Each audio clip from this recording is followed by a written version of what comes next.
Davao na tumulong sa pag-aresto kay Apollo Kibuloy. Sa ngayon ay inaantay pa umano nila ang kopya ng arrest warrant mula sa Senado. Kunin natin ang live report ni Mar Gabriel. Mar, ano latest? Alex, naniniwala itong PNP Region 11 na nananatili pa rin sa Davao itong si Apollo Kibuloy. At bago pa nga daw yung pagpapalabas ng arrest order ng Senado ay pinag-aralan na nila yung magiging diskarte sa paghahain ng arrest order.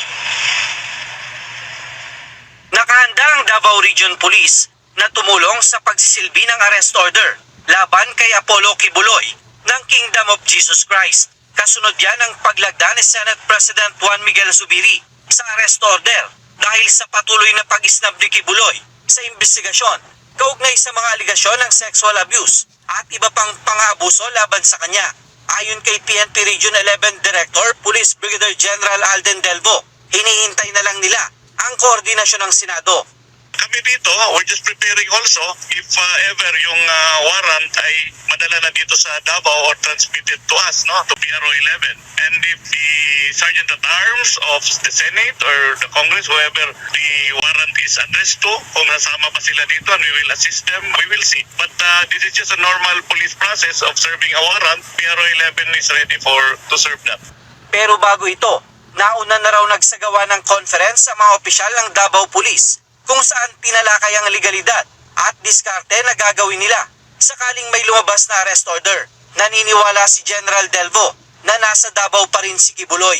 He's from Davao, no? And well, you surely know that sinabi naman ng lawyers niya, if they would say that if they were in the shoes of Pastor Kibuloy, he will not leave Davao because this is his home.